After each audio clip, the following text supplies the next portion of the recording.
All right, we're going to go ahead and get started.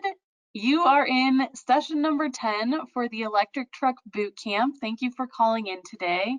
This is our 10th and final training of the bootcamp, so thank you for joining us for this relatively bittersweet occasion.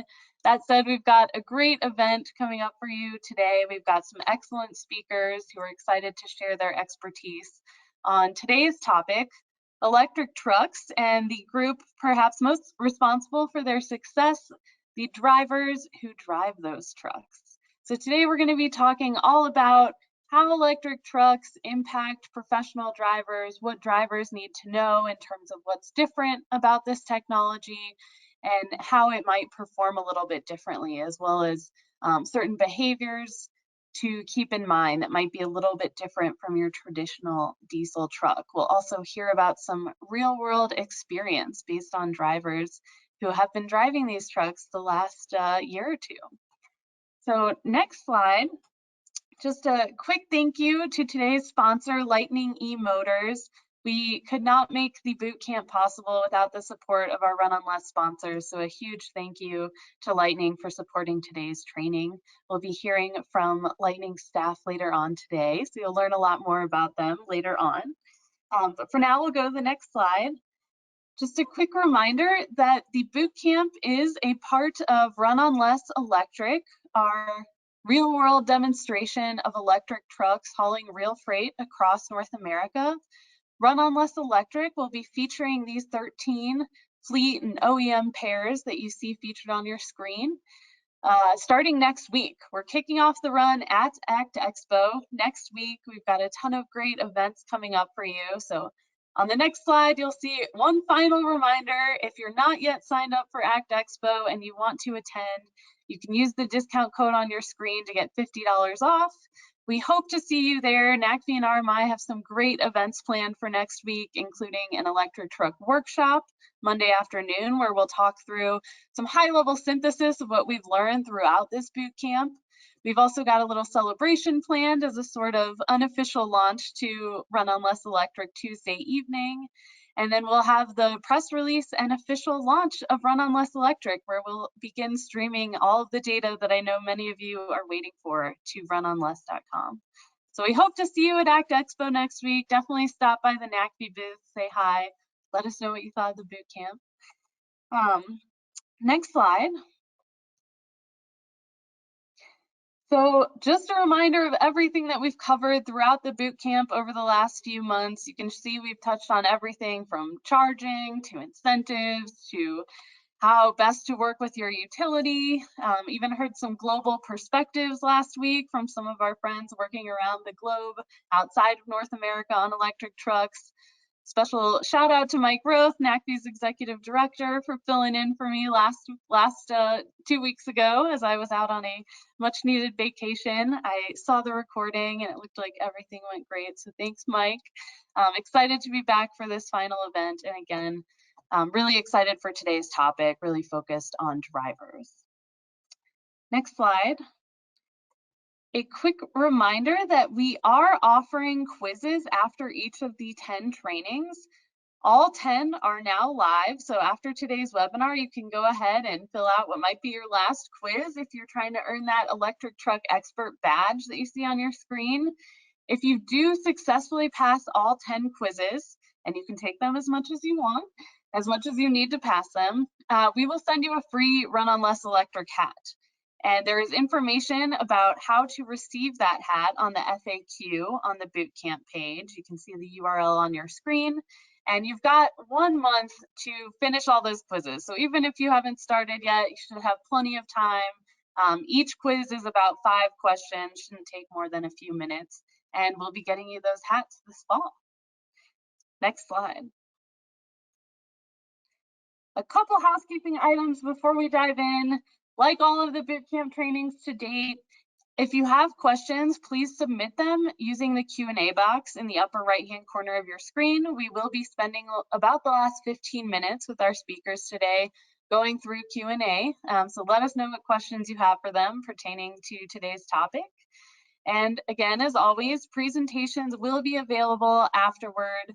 You'll be able to access both the full recording of today's webinar as well as download the slides. So no need to scribble furiously, taking notes. Sit back, relax, enjoy the presentations. And at the end, we do appreciate any feedback you're able to offer via the survey, which will be coming to you in an email. That email will show up in a couple days, and we'll also have links to the slides available for download as well as the recording. And finally, should you experience any technical difficulties during today's webinar, there is some contact information on your screen. Go ahead and email Ben or give them a call, and they'll be able to help you through it. Next slide. So I mentioned Run on Less Electric is kicking off officially next week. That said, you may have seen on social media that we have started making the participant video profiles live over the last few weeks. Almost all 13 are now live. The remaining few will be live by the end of the weekend. So if you haven't checked those out yet, I encourage you to go to runonless.com, look under participants, and watch some of these videos. They're about 4 minutes each, and it's a great introduction into the vehicle that they're utilizing, as well as, relevant to today's topic, the drivers. So if you go to the next slide, you can see some screenshots from some of these profile videos. You can get kind of a sneak peek into who some of our participating drivers for the run will be. As I mentioned, all those videos will be live by the end of the weekend, and we'll be officially announcing all of the participating drivers for Run on Less Electric next week at ACT Expo. So keep an ear out for that announcement. If we can go to the next slide, I just want to take a few moments to share some of the great feedback that we've heard from these drivers as the Run on Less Electric team has been doing site visits, visiting these deployments over the last few months. Honestly, I've just been really heartened to hear the great feedback on these vehicles. You know, drivers really just couldn't say enough glowing things about the electric trucks that they're operating. I expected to hear good feedback, but to be honest, I thought there would be more challenges from the driver perspective. And really, that's not what we heard. And so that's what you'll hear in these videos as well, are a lot of these benefits cited by drivers that you can see on your screen. I tried to synthesize these into some of the most heard options, everything from, you know, reduced noise of electric trucks, whether that means the driver can hear their radio better or they feel safer because they know that they can hear emergency vehicles coming down the road. Zero emissions is obviously something that's talked about quite a bit as well, but not just from a climate perspective or even air quality, but talking about really for these drivers, the fact that they don't have diesel headaches at the end of their shift anymore. They don't go home smelling of diesel at the end of their shift. That was a huge pro for a lot of them. We heard a lot about the great power that these vehicles have, great acceleration. And it's not on here, but I also heard a lot about great air conditioning. I don't know, it could have just been the fact that we were visiting a lot of these fleets in the middle of summer, but a lot of drivers were really excited about how well the air conditioning worked in these new electric trucks. We also heard a lot about how easy they are to charge. Some of our drivers talking about how they used to have to go wait in line at a gas station for who knows how long at the end of their shift in order to refuel their vehicles. Now, pretty much all of them get back to their depot, plug in the truck, and are able to head home for the day, knowing that it's going to charge while they're in their off time. Definitely heard a lot about the cool factor as well. Folks just excited to drive this technology, knowing it's new, hearing a lot from their colleagues as well as kind of random folks on the street pointing out how exciting electric trucks are, and a lot of times not even knowing that some of these models were available today. And then finally, we also heard a lot from drivers about just the pride of driving an electric truck, knowing that you are contributing to the health and well-being of your community, of our planet. A lot of drivers mentioned how excited their family, their friends, and again, just community members were to see them driving these trucks. So just want to give a huge shout out to all of our drivers. I'm really excited for you all to officially meet them next week. But we've learned a lot from their experiences, which we can't wait to share. And hopefully we'll learn a lot today as well from our guest speakers. So if we can go to the next slide, I'm going to introduce today's speakers. First, we'll be hearing from Jim Castellas, the CTO and founder of MOTIV Power Systems. And then we'll hear from Ken Marco, Senior National Fleet Sustainability Manager with PepsiCo Frito-Lay. And finally, we'll hear from Julie Johnson, Enterprise Business Development at Lightning eMotors. So without further ado, I'm going to turn it over to our first speaker. Jim, the floor is yours.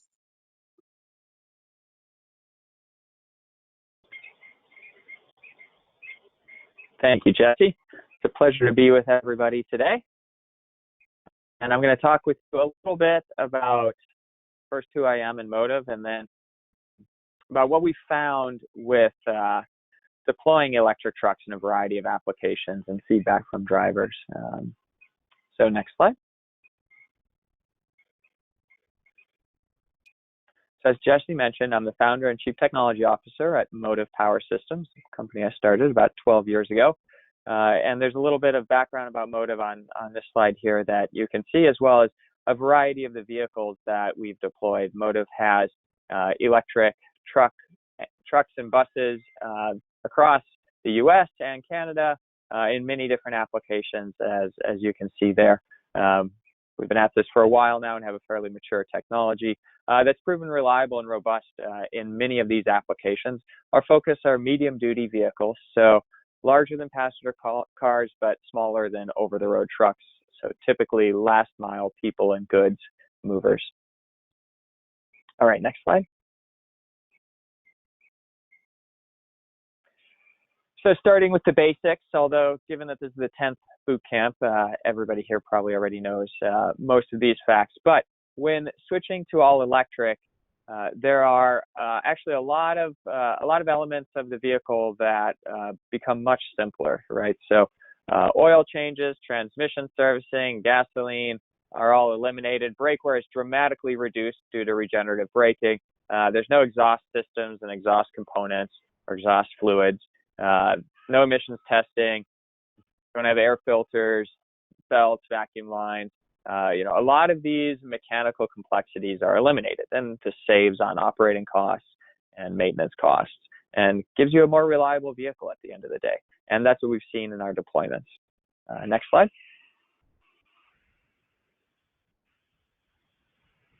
So when we deploy new electric trucks to fleets, we help them through the paradigm shift of moving from internal combustion engines to EVs. Right, and there are a few different elements of the way that fleets think about their vehicles that changes when they're deploying electric vehicles instead of internal combustion engine vehicles, right? So, a few of those kind of high-level paradigm shifts are on this slide, right? So instead of an engine, they're now dealing with an electric motor. So many fewer moving parts, much more reliable system, much quieter and smoother as well. Instead of fueling the vehicle, the fuel the vehicle runs on is now electricity, right? And so there are pros and cons to running on electricity. Obviously, you've heard a lot of the pros. There's no emissions coming from the vehicle, and you don't have to go to fueling stations, right? However, it tends to take longer to charge a vehicle versus refueling it conventionally. Not always the case with DC fast charge. But for most medium-duty vehicles, they tend to have the availability of high dwell time. And so we can charge them longer overnight, and that reduces wear on the vehicles, reduces the infrastructure cost as well. So another big change that fleets see is the degree of electrical complexity and electronic complexity on vehicles is increasing generally, and electrification drives that trend. So electric vehicles rely heavily on software that's built into the vehicle and the embedded computers and electronics that are built into the vehicle, right? And so this means the vehicle is mechanically very simple, but the complexity is in the software and controls. And this drives a paradigm shift as far as how the vehicles are used and upgraded and how drivers are trained on them. And, to point out one major advantage of having the complexity in software is that oftentimes vehicles can be upgraded and performance increased with only a software change, which MOTIV can do remotely to vehicles over the air and securely. And so what this means is now a lot of adjustments to vehicles that used to be mechanical adjustments are now just software adjustments. Obviously, when you go electric, The vehicles operate much more quietly, no tailpipe emissions, we've covered that already. And we have the opportunity to recapture the kinetic energy of the vehicle. So as the vehicles are driving down the road and you want to slow down, we're not solely reliant on friction brakes to do that. We can actually put that kinetic energy back into the batteries using regenerative braking, also known as regen. So next slide.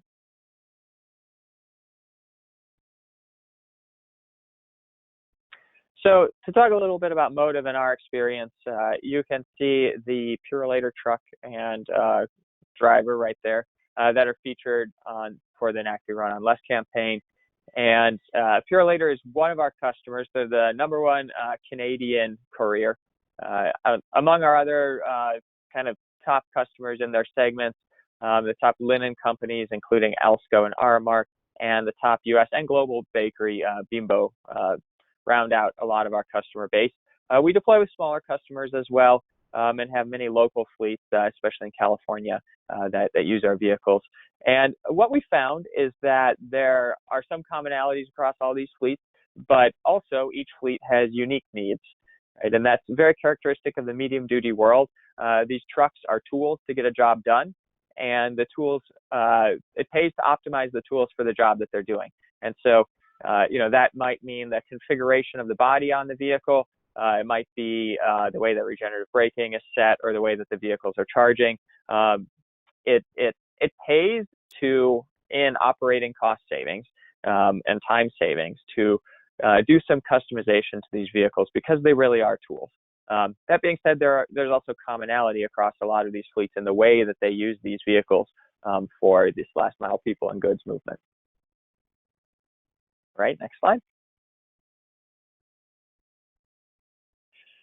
So when MOTIV talks to fleets, we typically go through 8 key considerations for going electric. Pictured here: routes and usage, ROI calculations to make sure you're being financially responsible, incentives and opportunities there, compliance requirements, fleet sustainability goals, charging infrastructure, vehicle performance.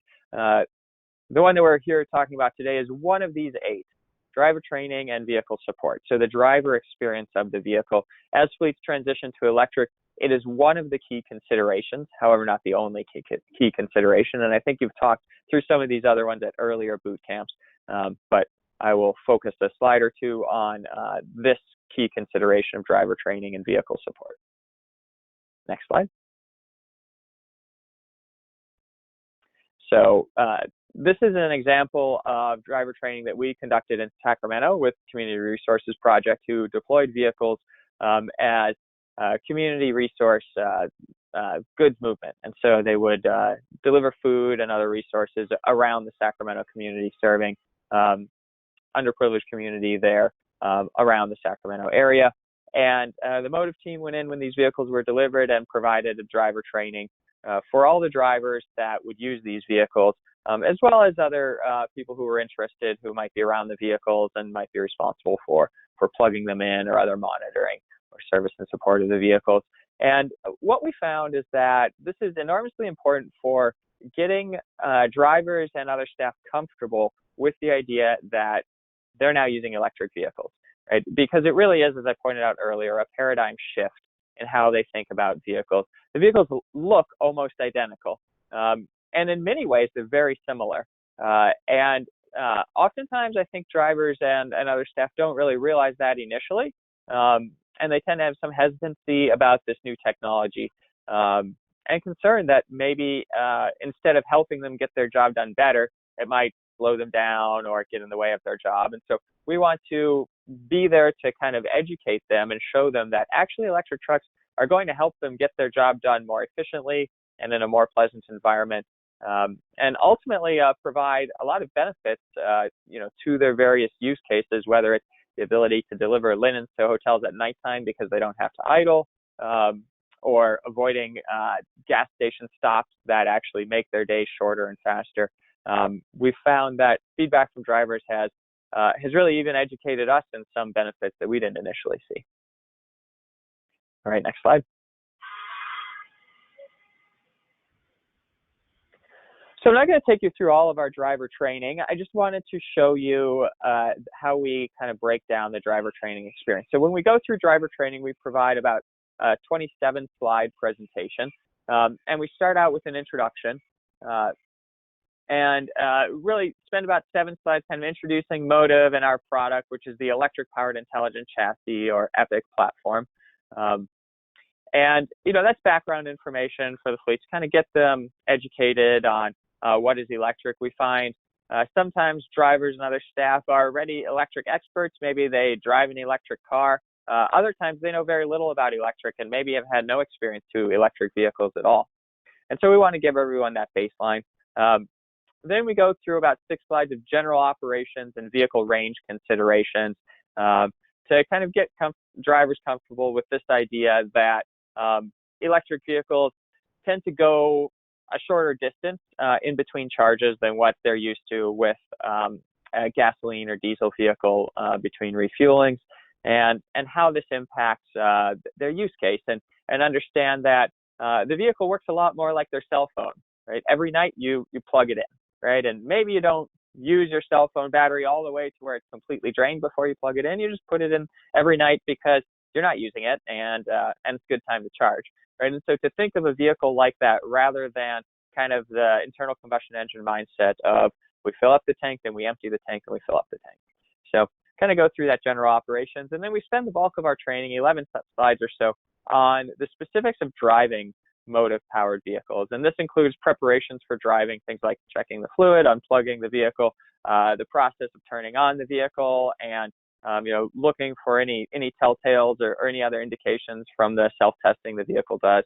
The notes on acceleration, how smooth and immediate acceleration is in an electric vehicle, and how what we call the gear selection is not really a selection of gears because there's no transmission in MOTIV vehicles. It's just adjustment of the amount of regenerative braking. We give them notes on regenerative braking, and how they can minimize their braking use to maximize regenerative braking and minimize brake wear. We talk a little bit about functions that they'll experience during vehicle driving, such as the hill hold function, shifting their vehicle into forward and neutral and reverse, and how to deal with the vehicle, charging the vehicle, plugging in the vehicle, and then, of course, what to do during emergencies, whether those emergencies are a vehicle fault, such as running low or running out of charge, or if the vehicle happens to get into an accident. We have separate training for first responders that wouldn't be included in our driver training, but drivers need to know what to do in the case of an emergency or accident with any electric vehicle. So we brief them on that, and that kind of rounds out the training that we tend to provide to drivers. And what we find is that with proper training and the initial experience where we're holding their hand and walking them through getting oriented and acquainted with the vehicle, that very shortly thereafter, any skepticism is gone, and typically it's actually difficult to get drivers out of electric vehicles once they try them, because the driving experience is just so far superior to internal combustion vehicles. And with that, you can go to the next slide, which is really just a wrap up. And I'll turn over the floor to our next presenter, and look forward to questions at the end of the session. Thanks. Excellent. Thank you so much, Jim, for sharing that manufacturer perspective. It's really helpful to hear how you guys are working directly with drivers to get them trained up, as well as get feedback from them on these vehicles. And speaking of drivers and fleets, I mentioned up next we're going to hear from Ken Marco from PepsiCo Frito-Lay. Is going to tell us how their drivers are being trained and working with electric trucks. Ken, over to you. Outstanding. Thanks, Jesse. Let's go on to the next. Go ahead and next slide, please. So as Jesse said, Ken Marco, I've been with Frito-Lay, PepsiCo for about 10 years, and in the industry over 25 years, and excited for what the future holds. We've been working in the fleet engineering group for the past 10 years, and as you can see here, we've got a lot of vehicles in our fleet. We have a lot of different products that hopefully consumers and many of you as attendees on this call are hopefully consumers of our products, but we have a lot of different products, which means we've got a lot of vehicles to be able to deliver those products to the market.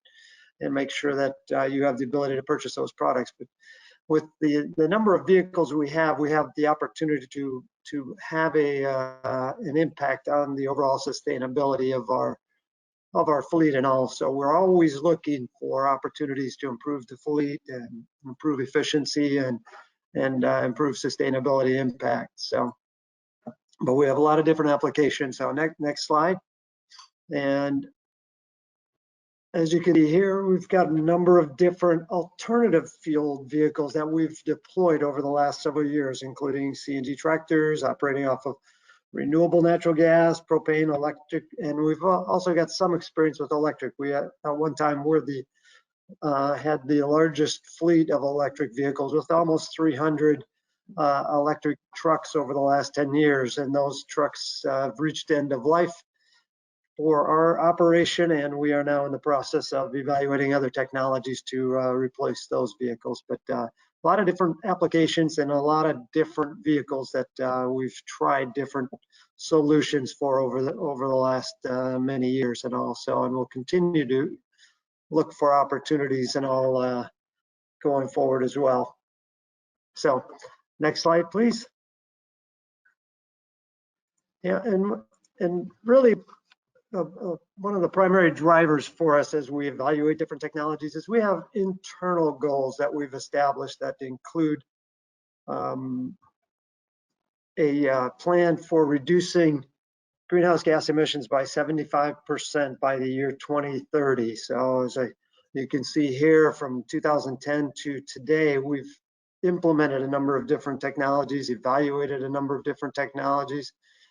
But really, to achieve the sustainability goal that we have today for 2030, we really have to look at other options like zero emission or electric vehicles, and that's what we're investigating now and evaluating a number of those different vehicles, working with suppliers to understand how they operate, reliability, performance, charging capability. But along with our sustainability goals of 75% greenhouse gas reduction by 2030, there are also regulations that are driving us as well. California is in the process of evaluating some regulation changes where they will require zero emission vehicles in the future, and there are a number of states that are expected to follow their lead as well and adopt similar regulations also. So we've got internal goals as well as external regulation changes that are impacting our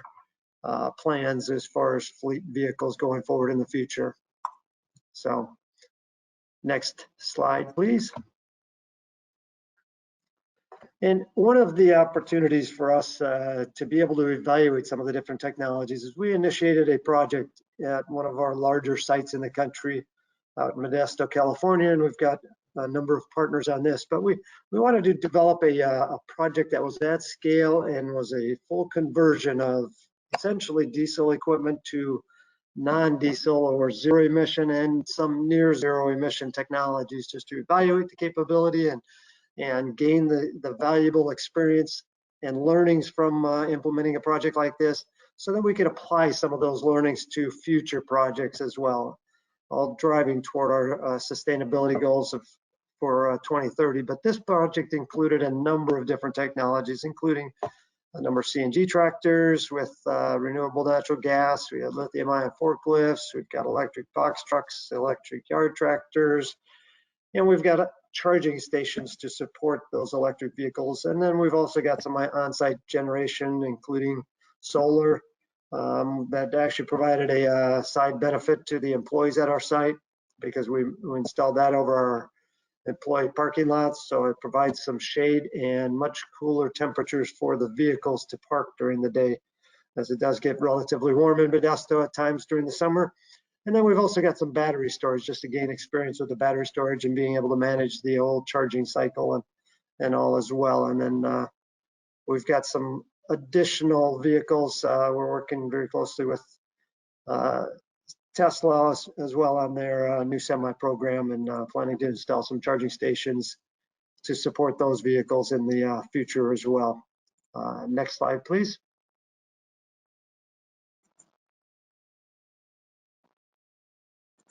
So with all of this new technology, some of the things that really impact our drivers that we learned just dealing with the training and implementing these technologies was, one of the things is, compared to a diesel vehicle where you've got fueling stations frequently on routes, range anxiety was one of the things that we had to deal with, and we had to help drivers understand what the capabilities of the vehicles were and how to manage their routes and make sure that they were going to be able to return home each day. But we also had to plan for our routes a little bit differently as well, and make sure that we understood how many miles those typical routes were going to operate, and make sure we selected routes that were within the capability of the electric vehicles as well. So, and then reliability is real key for the drivers as well. They want to be able to start that vehicle every day and make sure it's going to return each day. So that's certainly one of the factors, and Jim touched on that a little bit. There's many differences between an electric vehicle and a diesel vehicle, fewer parts, and we're certainly anticipating that reliability will improve as new electric vehicles are introduced to the marketplace over time as well. So, and then one of the other key areas for drivers is really being able to provide them with feedback during the operation. It's not like a diesel vehicle where you've got the fuel gauge and you're just essentially looking at the lines, and when it gets close to empty, they start looking for a diesel fuel station. This one, we try to empower our drivers and just help them understand some of the new terms that they were going to have to deal with, like kilowatt, or the efficiency and how it's measured, and overall range capability, miles to empty, but kilowatt hours per mile, and give them the ability to manage that as well, so they understood. There's a lot of different factors that play into the overall range capability, temperature, terrain, and we tried to, that was one of the things that we talked to our drivers about, to just help them understand that, hey, it's not just a one size fits all type. It may say 100-mile range, but depending on the temperature that day or the particular route characteristics, it could impact the overall efficiency of that vehicle and the overall range capability. And then the other part of that was just helping them understand how they can contribute to the overall efficiency as well, just by the way they drive these vehicles. It's not just a jump into the vehicle, push the throttle down, it goes, and because there are still things that the driver can influence as far as the overall efficiency and range capability of the vehicles as well. And then the other part of it is just with recruitment, and Jim kind of mentioned it, that most of our drivers, once they get into an electric vehicle, they really prefer the electric vehicle over a diesel or other type of technology. So, and there's a number of benefits related to that. If we move to the next slide. So for us, and I'll touch on some of the driver feedback here in just a second, but similar to Jim, we had kind of a multi-step training process to educate our drivers before we put them into an electric vehicle as well, including a classroom presentation where we gave them an overview of the vehicle, and then we typically take them out, do a walk around of the vehicle just to point out some of the differences between an electric vehicle and their previous vehicles they operate, and show them how to charge the vehicle, how to operate it, and a few of the other differences similar to, or like the regenerative braking capability and how that works and how that contributes to the overall efficiency and range capability of the vehicles as well. And then we were also had some other creative methods. So before we actually got the electric vehicles, we purchased an electric passenger car and actually let drivers take it home for a couple of days just to get some experience with electric vehicles and some of the differences between a regular car, which gave them experience with how to charge the vehicle, how to look at state of charge, and understand how many miles they have before they needed to charge it, and some of those types of details. But just gave them an introduction to it. So that way, when they got the electric trucks, then they at least had a little bit of background, a little experience. And then the other part of it is when we're doing the walk around, just getting them familiar with some of the different components related to the electric vehicle, and like that there's no oil to check, and some of the other differences just to incorporate into the pre and post trip inspection process. And some of the comments that we've heard from drivers is they love the quietness and having the ability to hear their radio very clearly. They like the acceleration compared to other vehicles.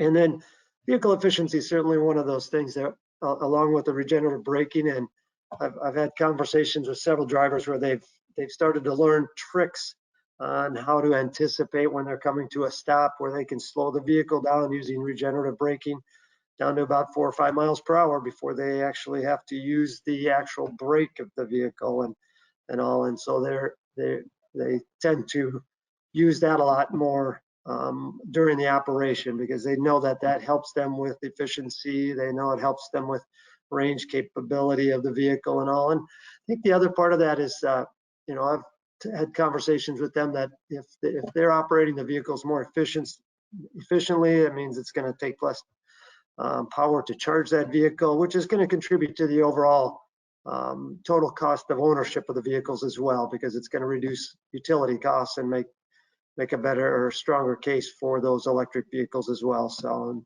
that's going to benefit sustainability goals of the company as well as just the industry in general. So, and then other things is just drivers comment about less fatigue, and they really like the way that these vehicles fuel, because they can plug them in and essentially walk to their car and depart for the day and return the following day. So next slide.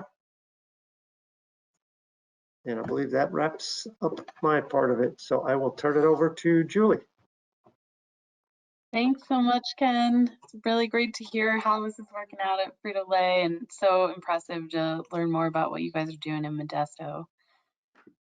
Last but not least, we are going to hear from Julie Johnson from Lightning eMotors. Lightning also has quite a few customers with some miles racked up on these vehicles out on the road. Julie's going to tell us a little bit about what Lightning has learned working with those drivers. Julie, over to you. Thank you. Hi, everybody. Thanks for joining us today. And I'm going to take you through hopefully some interesting information, and I'll tell you a little bit about Lightning first. Next slide, please. So this is Lightning. We focus on class 3 through class 7, both cargo and people moving vehicles. Big focus on specialty vehicles. A lot of really exciting different types of vehicle platforms we're working with today, and some of those that you may not consider to be sort of early vehicle entries into the market. And I think it's really showcasing the diversity of the electric technology, and that it really can meet the demands of the right duty cycle and the right operation, which is incredibly exciting. Another piece to that that's really critical are the analytics that come off these vehicles. There's so much powerful information. I remember asking a few years ago, could I get a list of all the data points? And I think someone came back to me and looked at me like I had 5 heads, because there's just a lot of information that comes off of these vehicles. And the really exciting part is that we're discovering that every single day as we have more companies and drivers and more partners to work with to really kind of discover the power of the data that comes through. And I think that learning is going to continue on for quite some time. We do have our facility in Loveland, Colorado. We've been going through an expansion now, so we're going to be up to 250,000 square feet. We're already using that now. So I think it's really a testament to the growth that's happening now in the market and what we know is going to be coming. So next slide, please. So I thought I'd just kind of start off with a page from our education document. that we go through with drivers and various folks that engage with the vehicles, and I think these are really important. And as you can also see, it's kind of a lot of information, especially for a lot of the drivers that have not driven an electric vehicle. And but it's really important information to share, and this is information that we continue to reinforce. Obviously, acceleration, it's very similar to the combustion cousin. Obviously, you accelerate, you're going to use more fuel. So that's very common. Regenerative braking, we've been talking about that quite a bit today, and really the power of the driver to really work with the vehicle to become a power generator. I mean, that's it's pretty amazing, and I think from what I've seen, drivers adapt very quickly, and a lot of that is a testament as well to the communication that the vehicle is providing to the driver while they're actually in operation. Another critical piece is use of AC and heat. The last thing we want to have happen is for someone not to be comfortable. We don't want a driver to be uncomfortable. You don't want someone who's too hot or too cold. This is their mobile office, right? So there needs to be definitely a level of comfort there. But we have seen some interesting things in the data that has given us an opportunity to work with drivers, and a lot of that is just either driver behavioral changes, habits, we all have those, or it's just recognizing that there's just a little more education that needs to happen. And then also running, just running the vehicle, keeping the vehicle on, which I do this almost all the time with my own car, and it beeps at me when I get out because I just forget to turn it off because it's so quiet. And so again, these are things that kind of come with that level of experience and just time with the vehicle and the technology. Next slide, please. So I wanted to show this slide first, just so that we could sort of get acquainted with the information. So this is a slice of one of the reports that we evaluate and also provide and work through with our fleet partners. And so really what the circle graph is showing is, where is the power being utilized? And then there's a more of a time based on the distribution side with the circle graphs. And I kind of want you to just have your eyes there for a moment because the colors are great and it'll make sense when we go to the next one. But then if you go to the left side, that's really providing the efficiency and how is that vehicle performing en route. This is an en route data report.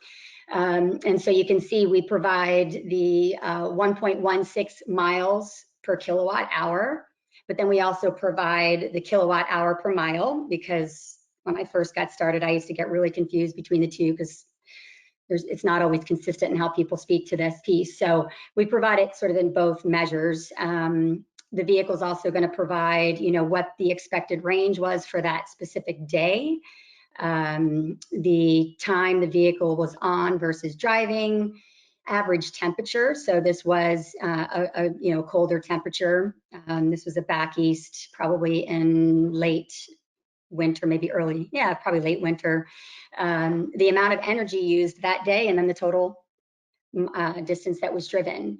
And I put on there really kind of the value of real world learnings and outcomes. And that is really important. And I feel like I can never stress this enough because it was mentioned earlier, there are definitely a lot of common experiences and things that we can share, but really adopting and getting a vehicle into your operation in with your people at your company, that it really is what I call it flipping the history switch. It's really starting to build your own specific data and your own learnings so that as you continue to expand, the technology continues to develop and you bring on more vehicles, you're really going to understand a lot more about what you can adapt to create more efficiencies.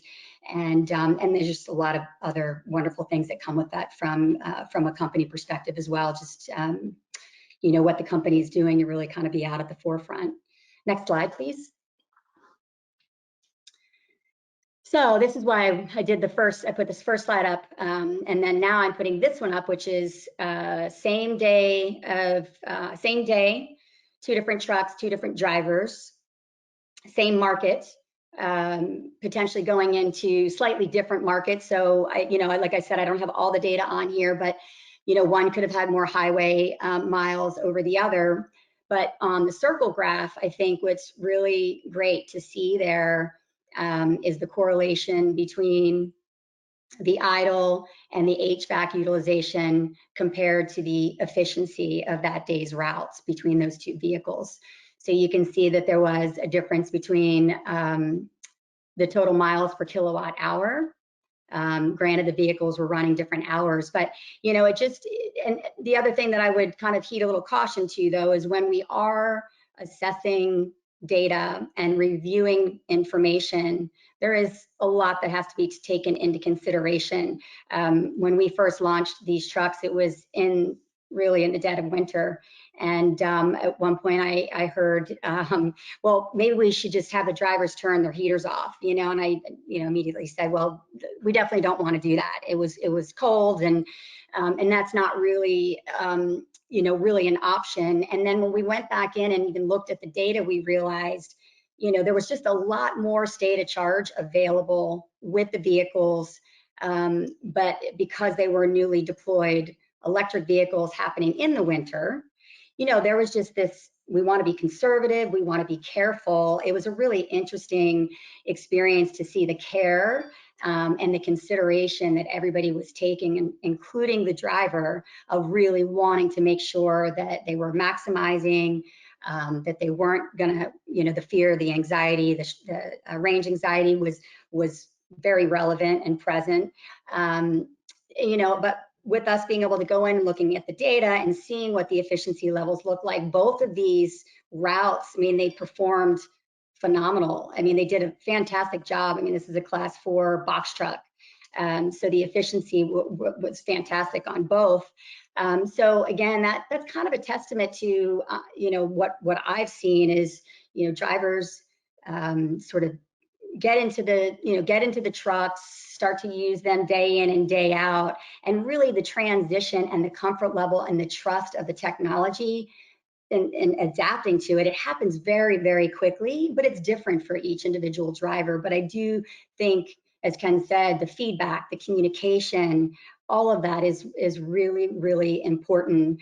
You know, understanding the regenerative braking, you know, getting in the vehicle and driving together. I've done a lot of that over the years, and that is always incredibly exciting when you get a driver into a vehicle for the first time, and just to watch all their senses engage. You know, what are they hearing and what are they not hearing?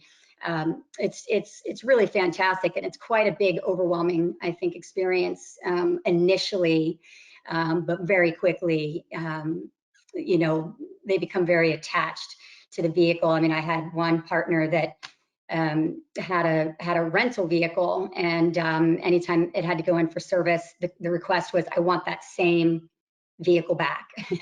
I don't want a different one. I want that particular one back. And you know, so there was an affinity even to the trust of that particular vehicle.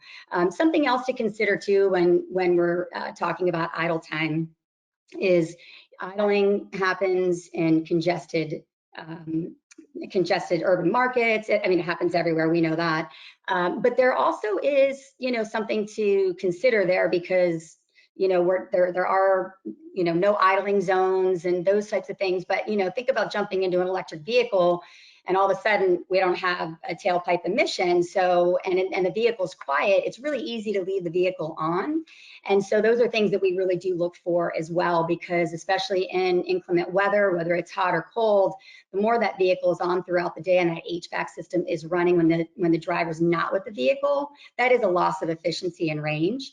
So so there's a lot of different things. I'm a bit of a data junkie myself, so it's really kind of fun to kind of go through and learn, but a lot of the learning has to come with the communication with the driver to really understand what's happening when they're out in the field, and then sort of overlay that onto the data and look for those efficiency opportunities. Next slide, please. And so I just wanted to bring up a piece. So I spent quite a few years in healthcare, respiratory cardiovascular disease, and so it's you know, it's a pretty close thing for me, you know, being in the space and having focused on the healthcare space. And so I kind of wanted to just share, and we hear some of these things, I'm sure maybe you've heard these before, you know, regenerative braking has this flavor of the one pedal concept. You know, Ken had mentioned being able to really understand when to pull off the throttle so the vehicle can really go into its regen mode. The other benefits to that are, you know, reducing impact on the knee. And I've heard many times that, you know, longtime drivers, you can ask them to pull up the right pant leg, and a lot of, you know, more often than not, they've probably had a knee surgery at some point in time. So, you know, for the driver, great opportunity. For companies, you know, I think there's going to be so much that's going to come from this transition that we'll realize over time, especially when it comes to health and wellness and the cost of that impact for drivers, companies, and you know, our economy. EVs are quieter. Drivers, a lot of times, what is that noise? You can hear the regen, you can hear the motor, you know, you might hear a rattle of some sort. It's very, very interesting when, you know, you don't have the noise of the engine, and you're sort of then having to think about, what is it that I'm hearing for the vehicles, or something that I have to be worried about. So again, a lot of learnings there. Obviously, there's zero tailpipe emissions, and I actually was doing some research on this, and I found this study, because we, you know, we talk a lot about our disadvantaged communities, our most impacted air quality areas, and this study is the biggest study they've done, and it's not like it was a massive amount of folks enrolled in it, but they did do validated testing that actually does prove that, you know, the impact to drivers, it's definitely there, and there's steps that they can take to help minimize their exposure. But, you know, again, it's, you know, the adoption of electric vehicles, I think there's just so much there for people, for community, for our drivers. And the one thing that I did read about this is a lot of times these respiratory impacts and the cardiovascular impacts to drivers, they don't show up until later in life, and we really don't have much data on them because electronic medical records have not been around for very long. So tracking patients and really kind of what their health profile looks like has not been easy for the industry to do for a long time. But obviously those things, that's changed, but it's still big data, and I think we're all, you know, figuring out how to manage with big data. So I just wanted to share that, because I think that is really important, and another element to think about when really investing and considering to make that move into the electric vehicle. And then this, oh, there you go. I won't sit on this one for too long, but, you know, again, communication, I think it's so important. It's important for community. It's important for the people of our organizations. It's important to all of us. You know, what are we achieving? What are we doing? You know, what is the why? We talk very high level. I mean, I was in the space 20 years ago, and it was all about science. And I think, you know, more now than ever, it's so important to really try and pull through what are the benefits, what is this impact, and how can we translate this into something that's impactful to me and to you, what's important to you. I was in the eco paper business for 10 years, so, you know, I focus a lot on the carbon sequestered, but I mean, all of these things are really powerful, and I think that communicating this even with the drivers, and like I said, with people within organizations, and, you know, companies obviously have their sustainability reporting, but just to always remember, you know, let's not forget to talk about what it is that we're achieving by, you know, stepping into this disruptive space and and really making a difference and understanding what that difference is. And then I just put this out there. So my dad's a history buff, so I was doing a little research, and I've heard some of the history of our past. And we constantly hear what are the barriers to adoption? What are the things that we really need to be focusing on? Obviously, infrastructure is a hot topic, and I thought that this was a perfect sort of let's kind of lead the conversation with this. Just taking a look that 10,000 trucks back in 1912. Less than 15,000 miles of paved roads in 1914. Now we have 4 million miles. What the federal government spent, $75 million, and what that equates to today.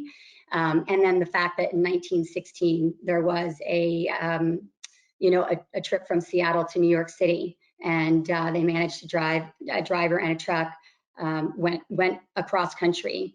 And it took them 31 days. And I know people now that can travel an electric car from California to Florida, and I think it's about 3 days. So, I know we've got a lot of barriers. We've got a lot of things that we're addressing. We're problem solving every single day, but we've done it in the past. And I just hope that everybody's empowered and inspired to know that we can do this moving forward. And so there's a lot of phenomenal people that are behind this movement to really support success of electric vehicles in our business community. So thank you. Thanks so much, Julie. Really appreciate the data you shared, as well as this reminder that, it's not just about drivers making electric trucks work for fleets in terms of TCO or emissions reductions. It's also about fleets taking care of their drivers and reducing some of these harmful health impacts of diesel emissions. So thank you very much for all of your slides. Thank you to all of our speakers today. I'll invite them all to turn their cameras on. We've got just a couple minutes for Q&A. Got a ton of great questions submitted in advance as well as in the chat. But due to time, I think I'm just gonna pick one. I'm just gonna go through the line. We'll go in the same order.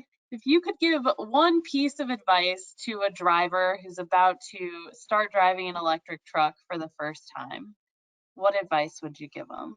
Jim, what do you think? It's a great question, Jesse. So first, I would remind them to plug it in, because that's probably the biggest change, right, is that this truck you have to plug in. So I would do that. And then I would say be patient, learn the vehicle's capabilities, spend the time figuring out its acceleration. So the first time you're testing its acceleration is in a high-stress situation, getting onto a freeway. Get used to the regenerative braking, and then use regenerative braking, because it really does make for a better driving experience once you get used to it. Great, thanks, Jim. Ken, how about you? What advice do you have for drivers? Yeah, I think for me, it would be open-minded when you get introduced to the electric vehicle, because there are going to be a few things that are a little bit different about the way it operates compared to the traditional equipment that they've been driving and all. And so just be open-minded and be receptive to using regenerative braking and some of the other features related to the electric vehicle as well. Thank you. And Julie, last word, what advice do you have for drivers? I just, I think providing feedback and asking questions, just remembering that it's new technology. There is no dumb question. There's no simple question, right? Every question is really important because those of us that may be getting those questions haven't had that one before, and it could be really critical for somebody else moving forward. And again, I think just just try, and the open mind, I think perspective is really important. So just don't overthink it. It is a vehicle, right? It's going to move. You can think about it as a computer a little bit, let it boot up, I mean, but just take a deep breath and enjoy the experience, because that's really what makes all the difference moving forward is just enjoying the experience. And well said. Yeah, that's a great point to end on. Thank you so much. Apologies that we didn't have more time for Q&A, but I believe most, if not all, of our speakers will be at ACT Expo next week. So look for them there if you're in attendance. if we could go to the last slide real quick, just another huge thank you to all of our speakers from today, as well as all of our speakers throughout the boot camp. Thank you to all of you for tuning in. A reminder that you will see an email in your inbox by the end of the week that has a link to a recording of this webinar, a link to download the slides, and also a link to a very quick survey to let us know what you thought. If you haven't taken that final quiz yet, head on over to runonless.com and take your final quiz. Then let us know when you've passed all 10 so we can mail you your hat. And otherwise, we look forward to seeing many of you at ACT Expo in person next week. Thank you so much. Talk soon. Thanks, Jesse. Bye. Thank you. Thanks, Jesse.